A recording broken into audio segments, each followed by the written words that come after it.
पूर्णस्य पूर्णमादाय पूर्णमेवावशिष्यते। हरिः ओम्।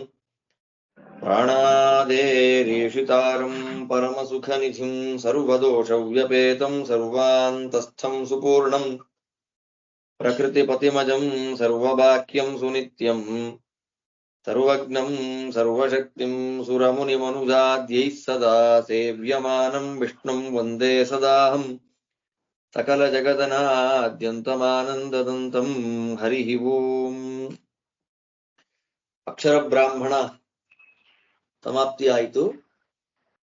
ಗಾರ್ಗಿ ವಾಚಕ್ನವಿ ಎಲ್ಲ ಬ್ರಾಹ್ಮಣರಿಗೆ ಹೇಳ್ತಾಳೆ, ನಿಮಗೆ ಯಾರಿಗೂ ಕೂಡ ಯಾಜ್ಞವಲ್ಕ್ಯರ ಜೊತೆಯಲ್ಲಿ ವಾಕ್ಯಾರ್ಥ ಮಾಡಿ ಅವರನ್ನು ಸೋಲಿಸಲಿಕ್ಕೆ ಸಾಧ್ಯ ಇಲ್ಲ ಅಂತ ನಿರ್ಣಯವನ್ನ ಮಾಡಿದ್ರು. ಅಷ್ಟು ಮಾಡಿ ಸುಮ್ಮನಾದ್ಲು. ಅದರ ಮೇಲೂ ಕೂಡ ವಿದಗ್ಧ ಶಾಕಲ್ಯರು ಪ್ರಶ್ನೆ ಮಾಡ್ತಾರೆ. ಅಥ ಹೈನಂ ವಿದಗ್ಧ ಶಾಕಲ್ಯ ಪಪ್ರಚ್ಛ. ವಿದಗ್ಧ ಶಾಕಲ್ಯರು ಅಂದ್ರೆ ಶಕಲ ಅಂತೊಬ್ಬರು, ಅಂತಹ ಶಕಲರ ಮಕ್ಕಳು ವಿದಗ್ಧರು. ವಿದಗ್ಧ ಅಂತ ಅವ್ರ ಹೆಸರು. ಅವರಪ್ಪನ ಹೆಸರು ಶಕಲ ಅಂತ. ಅಂತಹ ವಿದಗ್ಧ ಶಕಲರು ಯಾಜ್ಞವಲ್ಕ್ಯರನ್ನ ಪ್ರಶ್ನೆ ಮಾಡ್ತಾರೆ. ಕತಿದೇವಾಹ ಯಾಜ್ಞವಲ್ಕ್ಯ ಇತಿ. ಯಾಜ್ಞವಲ್ಕ್ಯರೇ, ದೇವತೆಗಳು ಎಷ್ಟು ಜನ ಇದ್ದಾರೆ? ಇದು ಮುಖ್ಯ. ಕತಿದೇವಾಹ ಯಾಜ್ಞವಲ್ಕ್ಯ ಇತಿ. ದೇವತೆಗಳು ಎಷ್ಟು ಮಂದಿ ಇದ್ದಾರೆ ಅಂದ್ರೆ, ಕತಿದೇವಾಹ ಅಂದ್ರೆ ಪ್ರಧಾನ ದೇವತೆಗಳ ಬಗ್ಗೆ ಅವ್ರಿಗೆ ಗೊತ್ತೇ ಇಲ್ಲ ಅಂತ ಇಲ್ಲಿ ಪ್ರಶ್ನೆ ಅಲ್ಲ. ಇರುವ ದೇವತೆಗಳಲ್ಲಿ ಪ್ರಧಾನರಾದಂತಹ ದೇವತೆಗಳು ಎಷ್ಟು ಜನ ಇದ್ದಾರೆ ಅಂತ ತಾತ್ಪರ್ಯ. ಒಟ್ಟು ದೇವತೆಗಳು ಎಷ್ಟು ಜನ ಇದ್ದಾರೆ ಅಂತಂದ್ರೆ, ಉಪನಿಷತ್ತು ಯಾವುದ್ರಲ್ಲಿ ಬ್ರಹ್ಮಸೂತ್ರ ಭಾಷ್ಯದಲ್ಲಿ ಆಚಾರ್ಯರು ಹೇಳುವಾಗ ನವಕೋಟ್ಯೋ ಹಿ ದೇವಾನಾಂ ಅಂತ ಹೇಳಿ ಒಟ್ಟು ದೇವತೆಗಳ ಸಂಖ್ಯೆ 9 ಕೋಟಿ ಅಂತ ಆಚಾರ್ಯರ ಮಾತು. ಆದ್ದರಿಂದ ಇರುವಂತಹ 9 ಕೋಟಿ ದೇವತೆಗಳ ಮಧ್ಯದಲ್ಲಿ ಪ್ರಧಾನರಾಗಿರತಕ್ಕಂತಹ ದೇವತೆಗಳು ಯಾರು? ನಂಗೆ ಅದರ ಬಗ್ಗೆ ಬೇಕಾಗಿತ್ತು. ಅದಕ್ಕೆ ಯಾಜ್ಞವಲ್ಕ್ಯರು ಉತ್ತರ ಕೊಡ್ತಾರೆ. ಸಹ ಏತಯೈವ ನಿವಿದ ಪ್ರತಿಪೇದೆ ಯಾವಂತೋ ವೈಶ್ವದೇವಸ್ಯ ನಿವಿದ್ಯುಚ್ಯಂತೆ ತ್ರಯಶ್ಚ ತ್ರೀಚ ಶತಾ ತ್ರಯಶ್ಚ ತ್ರೀಚ ಸಹಸ್ರ ಇತಿ. ಒಂದು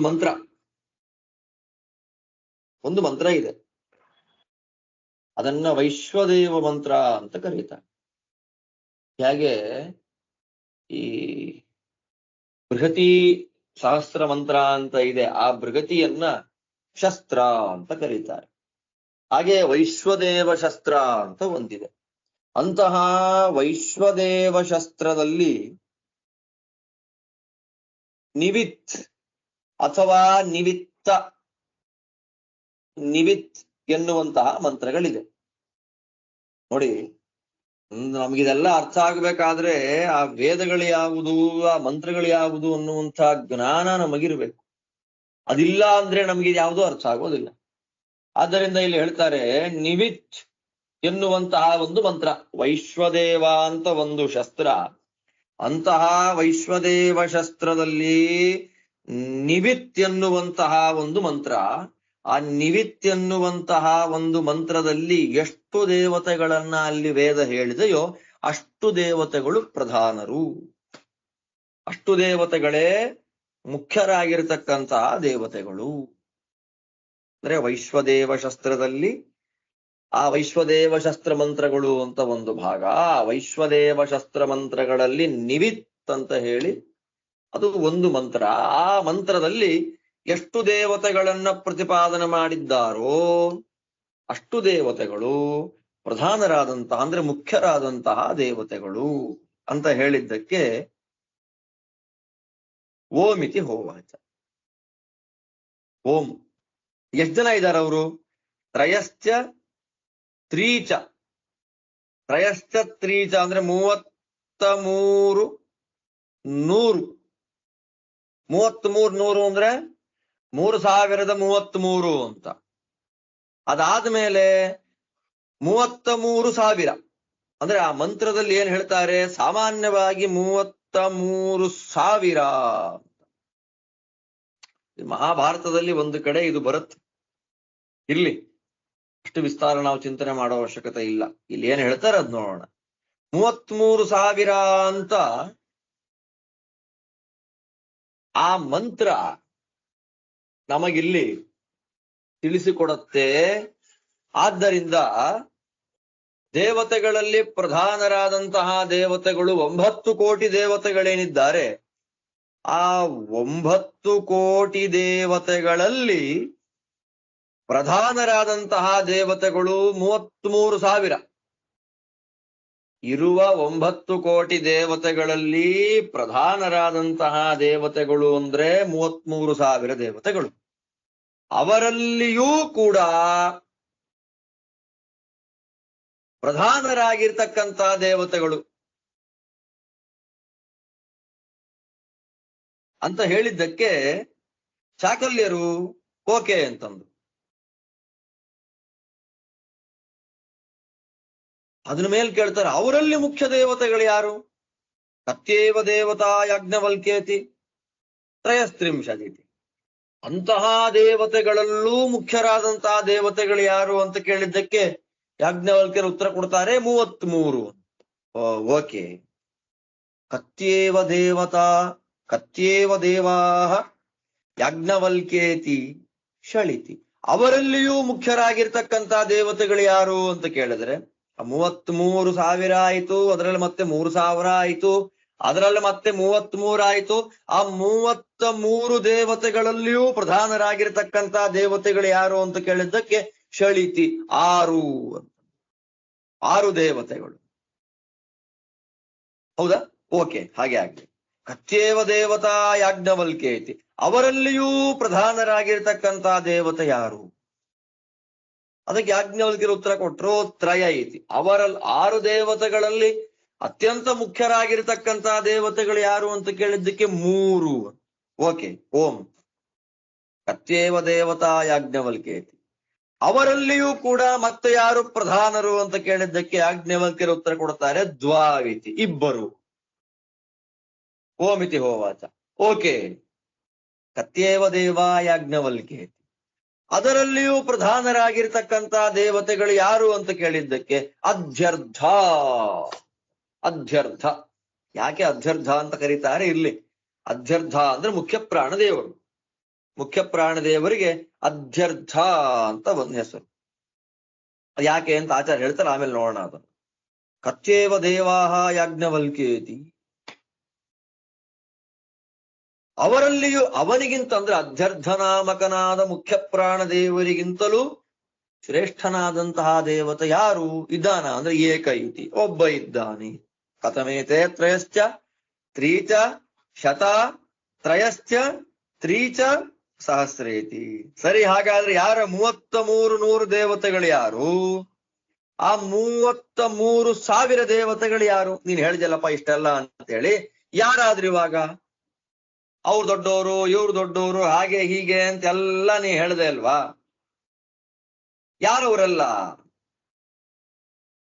ಅದಕ್ಕೆ ಯಾಜ್ಞವಲ್ಕ್ಯರು ಉತ್ತರ ಕೊಡ್ತಾರೆ ಸಹೋವಾಚ ಮಹಿಮಾನ ಏವ ಯೇಷಾಂ ಏತೆ.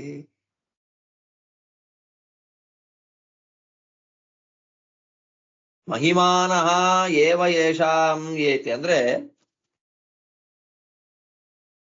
ಅತ್ಯಂತ ನಾರಾಯಣ ಅತ್ಯಂತ ಶ್ರೇಷ್ಠ ಅಂತ ಗೊತ್ತಿದೆ, ಅದನ್ನ ಪ್ರತ್ಯೇಕವಾಗಿ ನಾವು ಹೇಳೋ ಅವಶ್ಯಕತೆ ಇಲ್ಲ.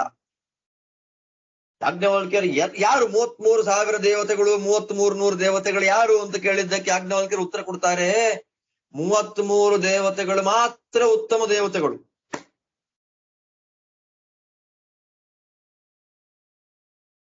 ಮೂವತ್ತ್-ಮೂರು ದೇವತೆಗಳು ಅಂತ ನಾವೇನ್ ಹೇಳಿದ್ವಿ, ಆ 33,100 ದೇವತೆಗಳು ಈ 33 ದೇವತೆಗಳಿಗೆ ಪರಿವಾರದವರು.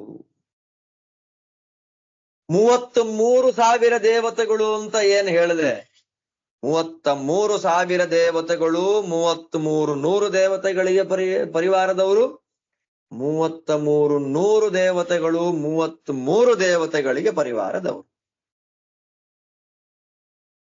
ಅಂದ್ರೆ ಪರಂಪರೆಯ 33,000 ದೇವತೆಗಳು, 33,100 ದೇವತೆಗಳು, 33 ದೇವತೆಗಳಿಗೆ ಪರಿವಾರದವರು ಅಂತ ಆಗಿ ನಿಂತ್ಕೊಳ್ತಾ ಇದೆ. ಆಂಗ್ಸೈಟಿ ಜಾಸ್ತಿ. 33 ದೇವತೆಗಳು ಯಾರು? ಕಥಮೇತೆ ತ್ರಯಸ್ತ್ರಿಂಶದಿತಿ. 33 ದೇವತೆಗಳು ಯಾರು ಅಂತ ಪ್ರಶ್ನೆ ಮಾಡಿದ್ದಕ್ಕೆ ಉತ್ತರ ಕೊಡ್ತಾರೆ. ಅಷ್ಟೌ ವಸವಃ, 8 ವಸುಗಳು, 11 ರುದ್ರಾಃ, 11 ರುದ್ರರು, 12 ಆದಿತ್ಯಾಃ, 12 ಆದಿತ್ಯರು, ತೇ 31. ಇವ್ರದೆಲ್ಲಾ ಸೇರಿದ್ರೆ 31 ಆಯ್ತು. ಏನಾಯ್ತಿವಾಗಿಲ್ಲಿ? ಅಷ್ಟ ವಸುಗಳು, 11 ರುದ್ರರು 19 ಆಯ್ತು. 8 + 11 19. ಅದಾದ್ಮೇಲೆ 12 ಆದಿತ್ಯರು 19 + 12 31. 33 ಆಗ್ಬೇಕಲ್ಲ. ಇಂದ್ರಶ್ಚೈವ ಪ್ರಜಾಪತಿಶ್ಚ ತ್ರಯಸ್ತ್ರಿಂಶೌ ಇತಿ. ಇಂದ್ರಶ್ಚೈವ, ಅಲ್ಲಿ ಇಂದ್ರ ಅಂತಂದ್ರೆ ವಾಯುದೇವರ ಮಗನಾದ ಇಂದ್ರ, ಅದಾದ್ಮೇಲೆ ಇಂದ್ರನ ಮಗನಾಗಿರ್ತಕ್ಕಂಥ ಜಯಂತ, ಇವರಿಬ್ಬರನ್ನು ಸೇರಿಸಿಕೊಂಡು ಬಿಟ್ರೆ 33 ದೇವತೆಗಳು ನಮಗಿಲ್ಲಿ ಆಯ್ತು. ಅದನ್ನೇ ಆಚಾರ್ಯ ಹೇಳ್ತಾರೆ, ಇಲ್ಲಿ ಮಹಿಮಾನಃ ಅನ್ನುವ ಶಬ್ದ ಬಂತು. ಪ್ರಧಾನ ದೇವತೆಗಳು ಯಾರು ಅಂತ ಕೇಳಿದ್ದಕ್ಕೆ 33 ದೇವತೆಗಳು ಅಂತಂದ್ರು. ಇಲ್ಲಿ ಯಾರು?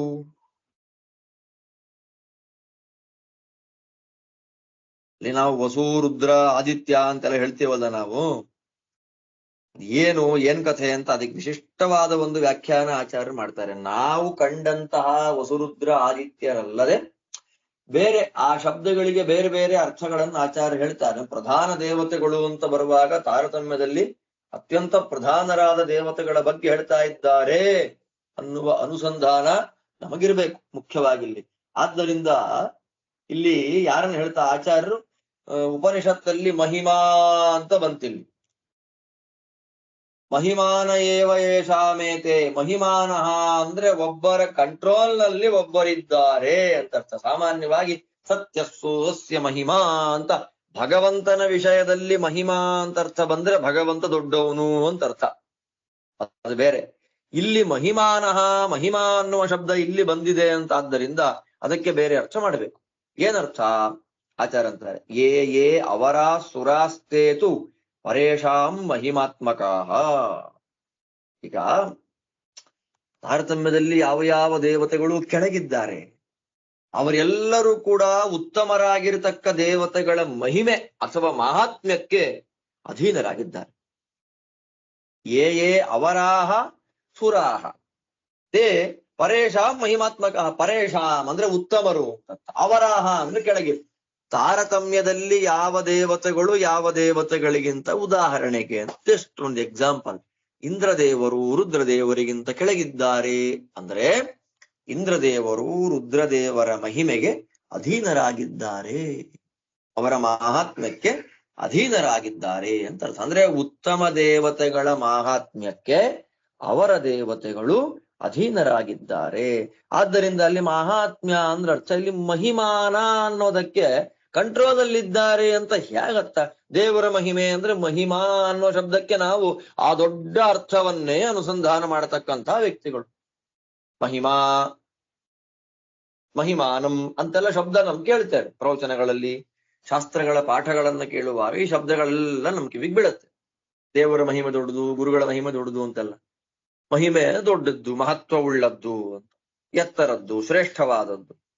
ಆದ್ರೆ ಆಚಾರ್ಯಲ್ಲಿ ಮಹಿಮಾನಂ ಅನ್ನೋದಕ್ಕೆ ತಾರತಮ್ಯ ಹೇಳುವಾಗ 33,000 ದೇವತೆಗಳು, 33 ದೇವತೆಗಳ ಅಧೀನರು ಅಂದ್ರೆ ಪರಿವಾರದವರು, ಅವರ ಮಹಾತ್ಮ್ಯಕ್ಕೆ ಅಧೀನರಾಗಿದ್ದಾರೆ. ಆ 33,100 ದೇವತೆಗಳು 33 ಪ್ರಧಾನ ದೇವತೆಗಳಿಗೆ ಅಧೀನರಾಗಿದ್ದಾರೆ. ಅಲ್ಲಿ ಮಹಿಮಾನ ಅಂದ್ರೆ ಅವರ ಮಹಾತ್ಮ್ಯಕ್ಕೆ ಅಧೀನರಾಗಿದ್ದಾರೆ ಅಂತ. ಏನ್ ಹಂಗಂದ್ರೆ ಮಹಿಮಾನ ಅಂತನ್ನೋದಕ್ಕೆ ಅಧೀನರಾಗಿದ್ದಾರೆ ಅಂತ ಅರ್ಥ ಹೇಗ್ ಮಾಡೋದು ಶಬ್ದಕ್ಕೆ ಅಂದ್ರೆ ಆಚಾರ್ಯ ಹೇಳ್ತಾರೆ, ಮಹಿತ್ಯುಕ್ತಂ ಹಿ ಮಾಹಾತ್ಮ್ಯಂ ಮಹಿಮಾನೋ ಹಿ ತನ್ಮಿತಾ ಏವಂ ಹಿ ಮಹಿಮಾ ಶಬ್ದಸ್ತ್ವದ್ವಶತ್ವಂ ವದತ್ಯಯಂ ಯತ್ರ ಮಾಹಾತ್ಮ್ಯವಾಚಿ ಸ್ಯಾದ್ ಮಹತ್ವಂ ಮಹಿಮಾ ತದಾ. ಮಹಿ ಅಂದ್ರೆ ಮಾಹಾತ್ಮ್ಯ ಅಂತ. ಮಹಿ ಅಂದ್ರೆ ಮಾಹಾತ್ಮ್ಯ, ಮಾ ಅಂದ್ರೆ ಮಾನ, ಮಿತಿ ದೊಡ್ಡವರ ಮಾಹಾತ್ಮ್ಯಕ್ಕಿಂತಲೂ ಕಡಿಮೆ ಮಾಹಾತ್ಮ್ಯ ಉಳ್ಳವರು ಅಂತ ಅರ್ಥ. ಮಹಿ ಅಂದ್ರೆ ಮಹಿಮೆ, ಮಾ ಅಂದ್ರೆ ಕಡಿಮೆ. ಉತ್ತಮ ದೇವತೆಗಳ ಮಾಹಾತ್ಮ್ಯಕ್ಕಿಂತಲೂ ಕಡಿಮೆಯ ಮಾಹಾತ್ಮ್ಯ ಉಳ್ಳವರು ಮಹಿಮರು. ಆದ್ದರಿಂದ ಇಲ್ಲಿ ಮಾತ್ರ, ಇಲ್ಲಿ ವಿದಗ್ಧ ಶಾಕಲ್ಯರು ಯಾಜ್ಞವಲ್ಕ್ಯರನ್ನ ಪ್ರಶ್ನೆ ಮಾಡುವಾಗ ಯಾಜ್ಞವಲ್ಕ್ಯರು ಮಹಿಮಾನ ಏವ ಯೇಷಾಂ ಏತೆ ಅಂತ ಮಹಿಮಾನ ಮಹಿಮಾ ಅಂತ ಅರ್ಥ ಮಾಡಿದ ಈ ಪ್ರಸಂಗದಲ್ಲಿ ಮಾತ್ರ ಮಹಿಮಾ ಎನ್ನುವ ಶಬ್ದಕ್ಕೆ ಕಡಿಮೆ ಮಾಹಾತ್ಮ್ಯ ಉಳ್ಳವರು, ಉತ್ತಮರಿಗಿಂತ ಕಡಿಮೆ ಮಾಹಾತ್ಮ್ಯ ಉಳ್ಳವರನ್ನ ಮಹಿಮರು ಅಂದ್ರೆ ದೊಡ್ಡ ದೇವತೆಗಳ ಅಧೀನರು, ಚಿಕ್ಕ ದೇವತೆಗಳು ಅಂತ ಅರ್ಥ.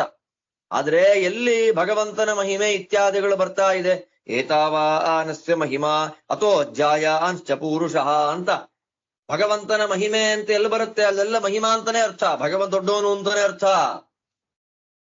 ಆದ್ರೆ ಇಲ್ಲಿ ಮಾತ್ರ ಮಹಿಮಾ ಅಂತಂದ್ರೆ ಲಿಮಿಟೆಡ್ ಮಾಹಾತ್ಮ್ಯ.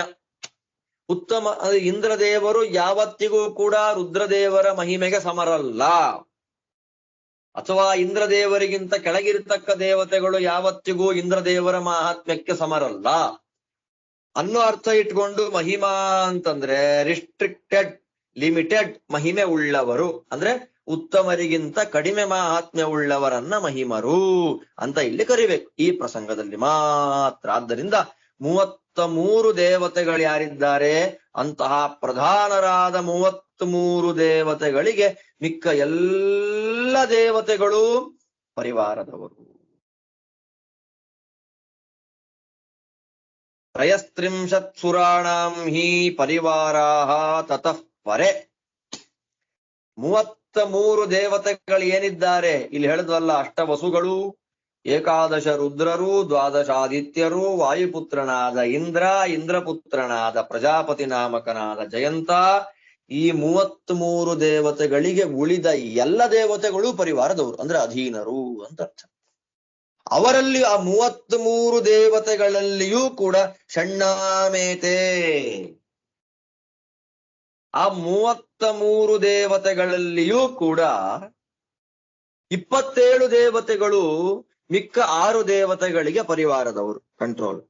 33 ದೇವತೆಗಳಿಗೆ ಇನ್ನೆಲ್ಲ ಕೋಟ್ಯಾನುಕೋಟಿ ದೇವತೆಗಳು ಪರಿವಾರದವರಾದ್ರೆ 33 ದೇವತೆಗಳಲ್ಲಿ -6 ಮಾಡ್ರಿ, 27 ಆಯ್ತು. ಆ 27 ದೇವತೆಗಳು 6 ದೇವತೆಗಳಿಗೆ ಪರಿವಾರದವರು.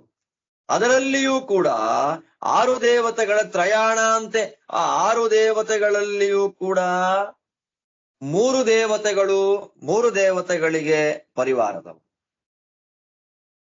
ಹೇಗಿದೆ ನೋಡಿ ಇದೆಲ್ಲ.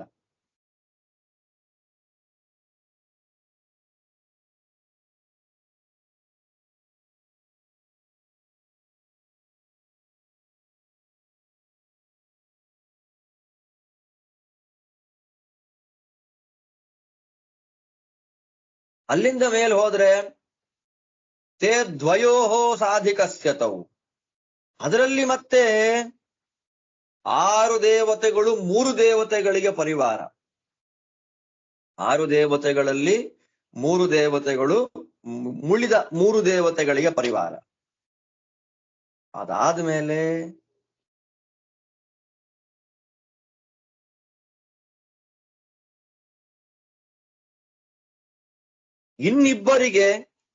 ಇನ್ನಿಬ್ಬರು ಪರಿವಾರ.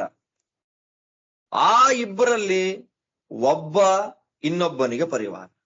ಆ ಇನ್ನೊಬ್ಬ ದೇವತೆ, ಇದೆಲ್ಲ ಇಷ್ಟು ಮಾತ್ರ ಕೇಳಿ, ಯಾವ ದೇವತೆ ಅಂತ ಆಚಾರ್ಯ ಹೇಳ್ತಾರೆ. ಅವನು ಇನ್ನೊಬ್ಬ ದೇವತೆಗೆ ಪರಿವಾರ. ಅಲ್ಲಿ ಪರಿವಾರ ಅಂದ್ರೆ ಅರ್ಥ ಏನು? ಪರಾಧೀನ ಸ್ವರೂಪಿಣ.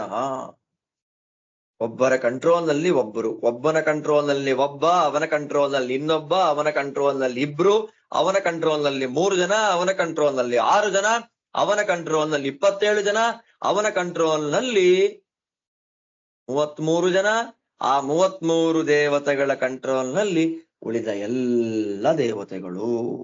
ಏಕ ಏವ ಸ್ವತಂತ್ರೋಸೌ ಭಗವಾನ್ ಪುರುಷೋತ್ತಮ.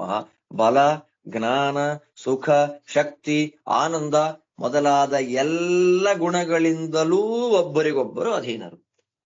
ಆದರೆ ಏಕ ಏವ ಸ್ವತಂತ್ರೋಸೌ, ಒಬ್ಬನೇ ಒಬ್ಬ ಸ್ವತಂತ್ರನಾಗಿರತಕ್ಕ ದೇವತೆ ಪುರುಷೋತ್ತಮನಾಗಿರತಕ್ಕ ನಮ್ಮ ಶ್ರೀಮನ್ನಾರಾಯಣ. ಎಂಥ ವೈಭವ ನೋಡಿ. ಸರ್ವಸ್ವತಂತ್ರ ಪುರುಷೋತ್ತಮನಾಗಿರತಕ್ಕ ನಮ್ಮ ನಾರಾಯಣ, ಅವನು ಸ್ವತಂತ್ರ. ಈಗ 33, 27 ಎಲ್ಲ ಬಂತಲ್ಲ, ಅವರೆಲ್ಲ ಯಾರು ಅನ್ನೋದ್ರ ಬಗ್ಗೆ ವಿಶಿಷ್ಟವಾಗಿ ನಿರೂಪಣೆಯನ್ನು ಮಾಡ್ತಾರೆ. ನಂಗೊಂದು ಅರ್ಜೆಂಟ್ ಆಗಿ ಒಂದು ಮೀಟಿಂಗ್ ಇರೋದ್ರಿಂದ ಇಲ್ಲಿಗೆ ಇವತ್ತು ಪಾಠ ಮುಗಿಸ್ತಾ ಇದ್ದೇನೆ. ಮತ್ತೆ ನಾಳೆ ದಿವಸ ಆ ವಸುಗಳು ಯಾರು, ರುದ್ರರು ಯಾರು ಅನ್ನುವಂತಹ ಪ್ರಶ್ನೆಗೆ ಯಾಜ್ಞವಲ್ಕ್ಯರು ಉತ್ತರ ಕೊಡ್ತಾ ಇದ್ದಾರೆ. ತುಂಬಾ ಸುಂದರವಾದ ವ್ಯಾಖ್ಯಾನ. ಯಾಜ್ಞವಲ್ಕ್ಯರ ನಿರೂಪಣೆ ಅರ್ಥ ಆಗೋಯ್ತು ವಿದಗ್ಧ ಶಾಕಲ್ಯರಿಗೆ. ನಕ್ಷತ್ರ ಅಂತ ಹೇಳಿಬಿಡ್ತಾರೆ, ಪೃಥ್ವಿ ಅಂತಾರೆ. ನಕ್ಷತ್ರ ಅಂದ್ರೆ ಯಾರು, ಪೃಥ್ವಿ ಅಂತ ನಮ್ಗೇನು ಅರ್ಥ ಆಗೋದಿಲ್ಲ.